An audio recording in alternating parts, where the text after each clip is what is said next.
For the longest time, the Honda Jazz through multiple generations had been the preferred B-segment hatchback. Not surprising, they look attractive, they're practical, and more importantly, for me at least, they're a joy to drive. But you know what they say, every time you get to the top, there's always going to be someone who's trying to bring you down. Someone with a name for bulletproof reliability, powered by a 1.5-litre and CVT combo, and locally assembled just like the Honda Jazz. And I'm talking about the all-new Toyota Yaris, the first ever locally assembled B-segment hatchback from Toyota. Does it have what it takes to unsettle the long-standing domination of the Honda Jazz? We'll find out today.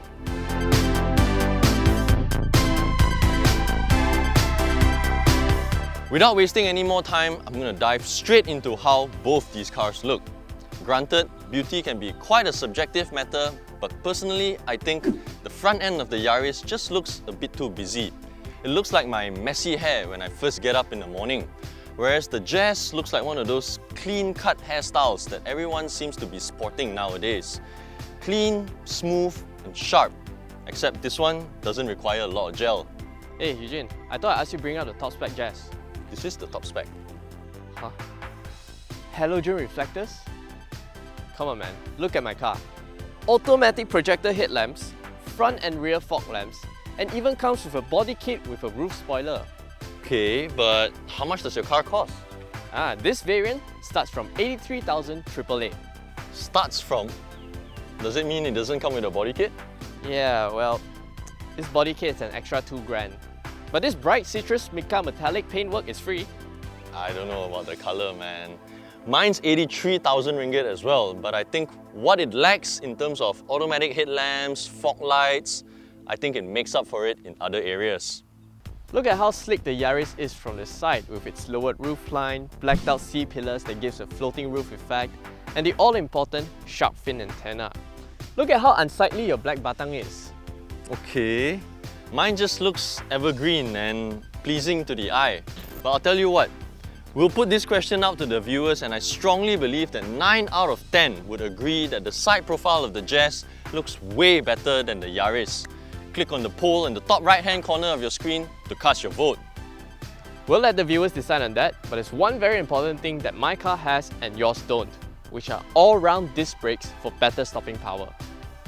Fair enough, that's actually quite impressive. But if you ask me, the Jazz did not feel at any point that it needed better brakes, even though it's using drums at the back. You, on the other hand, have 2 extra brake pads to change when the time comes. More brake pads means extra costs. They're not significant, but still something to consider. On that note, my car actually comes with a smart entry feature for the front passenger door. So if I ever have to open this side, I don't have to go all the way to the driver's side just to access the feature. Yeah, that's actually pretty convenient because I don't even have a passenger door unlock button. But can your car do this?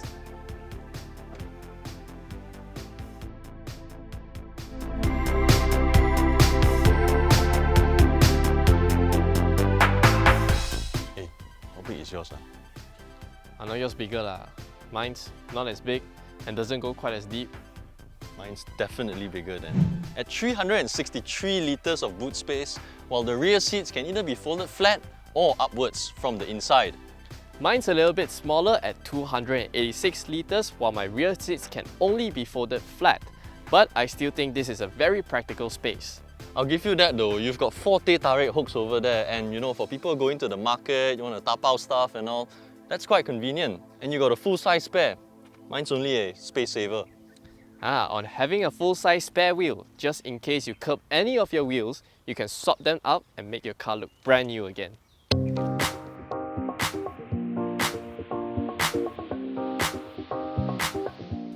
Hey Eu Jin, take a look at my cabin. So much more modern and classy compared to yours. Black headliner, illuminated side sills, blue stitching on the seats. It's basically what you get in an AMG. Black headliner makes the interior feel a little gloomier. Illuminated door sills, superficial. Blue stitchings may not necessarily be for everyone. My interior comes with a more neutral color, and as a result of the slightly higher roofline, it feels so much more roomier in here. And speaking of tech, I get pedal shifters, cruise control, and something that's not so high-tech but equally as important, telescopic steering adjustments. Yeah, actually having telescopic adjustments in here would be nice. And I want to bring your attention to this dashboard design. It feels as if the whole front end is sort of incorporated inside as well. As a result, you get a much longer dashboard with a much shorter front end. Makes it so much easier to gauge when you're parking a car. Speaking of parking, I've got front and rear parking sensors, bro, and even a 360-degree panoramic view monitor. That's an overkill, man. How bad of a driver do you need to be? It's a hatchback. It's like using a chainsaw to trim a bonsai tree. That's not all. I have an auto-dimming rear view mirror, a front digital video recorder, a really fancy Optitron instrument cluster with coloured TFT multi-info display that shows you how much money you've saved on fuel after every trip. All these are really convenient features for a city car.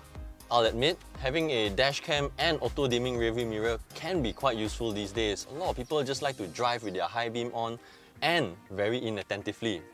But instrument cluster, I really don't see a problem with mine. It displays everything I need to know very clearly.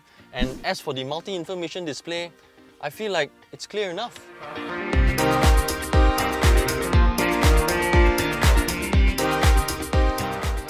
Check this out, bro. Ultra seats. Look at the amount of space it opens up to. What do you need so much space for? Hey man, I think people won't complain about a house being too big lah. They would if it's too small, right? I'll admit, the Ultra seats on your car is pretty impressive. But the space in the Yaris is not too bad either, with plenty of knee and headroom, even for a tall guy like you, 180 centimeters tall. I also have 2 USB charging ports back here. Well, fair enough. I wouldn't complain about the space back here, but the Jazz definitely feels a lot more roomier at the back. Your 2 USB ports though, very useful for the rear passengers because mine only comes with one, man, and it's attached to the head unit. But speaking of which, the reverse camera on that looks a lot clearer than yours. Yours, nah. Yeah, but I'm still having the 360-degree panoramic view monitor, so...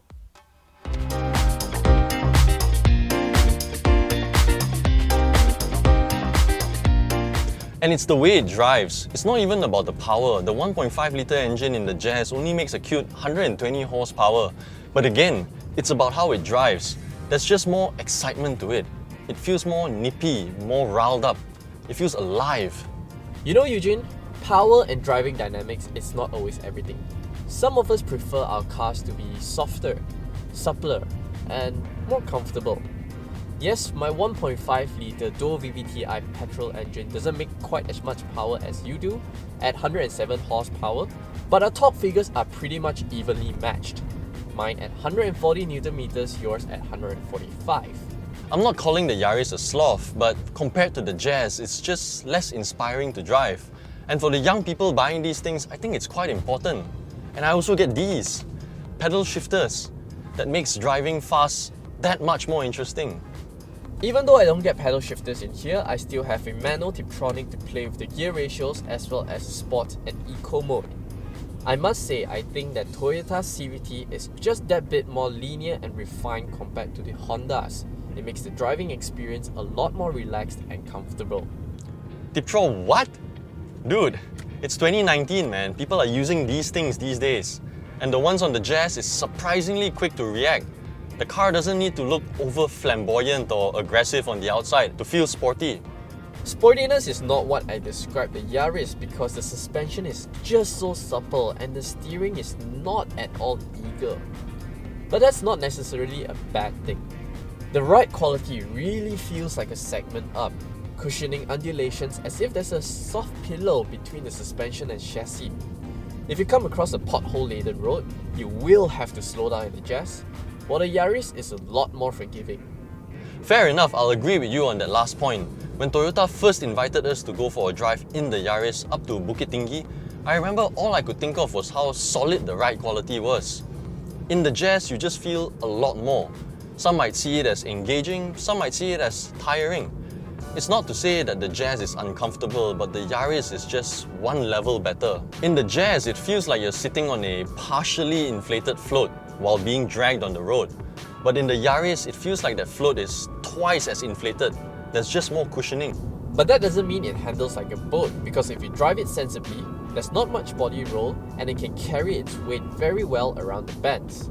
It is only when you take it to the extreme, for example, a gymkhana course, then you will start to notice that the Yaris is not as dynamically talented as the Jazz. But then again, if the name Ken block is not in your IC, this handling characteristics is perfectly acceptable. Another thing, because of the wider 195/50 profile rubbers, the Yaris is a lot more composed at high speeds. This is exceptionally crucial for those who plan to do a lot of highway miles, because the Yaris just gives you more confidence keeping in a straight line. It doesn't sway about like the Jazz that runs on narrower 185/55 profile rubbers. It's not about the tyre choice here, it's just simple physics. The wider the contact patch, the more planted the car is.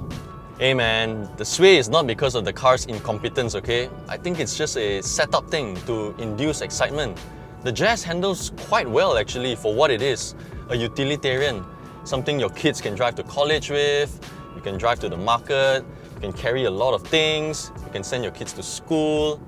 It's just a more livelier car than yours. If anything, it's called a lean, to help you judge the car's limit while you're going through the bends, not sway.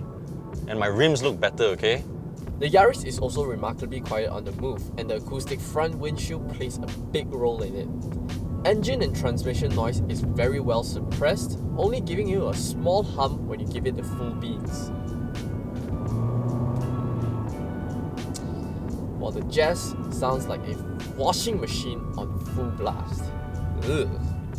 At city speeds, you might think that cabin insulation is no different to other cars, for once you get up to triple-digit speeds, wind and external noises are considerably lower than the Jazz.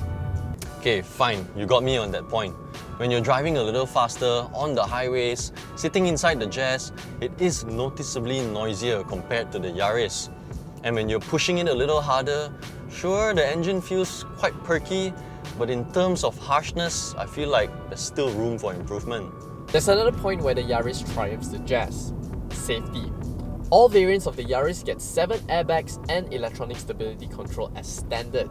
The entry-level Jazz doesn't even come with ESC and only has 2 airbags. Unacceptable. Unacceptable.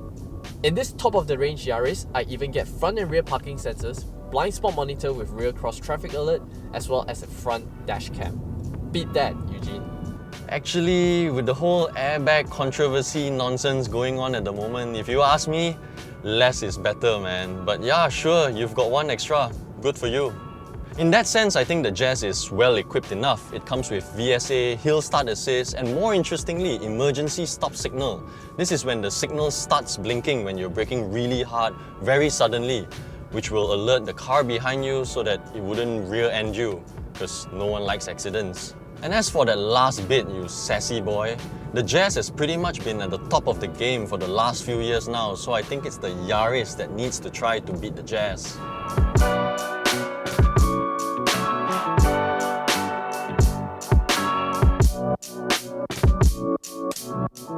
So, which of these B-segment hatchbacks is the car for you? If you're looking for a comfortable and refined daily driver with plenty of modern features packaged in a fresh and vibrant exterior, then the Toyota Yaris would be a good option. But if you can look past the trivial shortcomings of the Jazz in relation to the Yaris, you don't mind the evergreen design that's been around for so many years, and ultimately looking for a more engaging daily driver, then you should definitely take a look at the Jazz. For more information of the all-new Toyota Yaris and Honda Jazz, do log on to AutoBuzz.my. If you enjoyed this video, don't forget to like, share and subscribe to our YouTube channel by clicking on the subscribe button down below. Also, don't forget to hit the bell icon for the latest notifications on our newest videos. As always, thanks for watching. My name's Adrian. I'm Eu Jin. And we'll see you guys in the next one. The first ever locally assembled B-segment... 185 I know yours bigger lah, but mine is still... Hey, one more time. Some of us prefer our cars to be softer, suppler, and I hate this bump.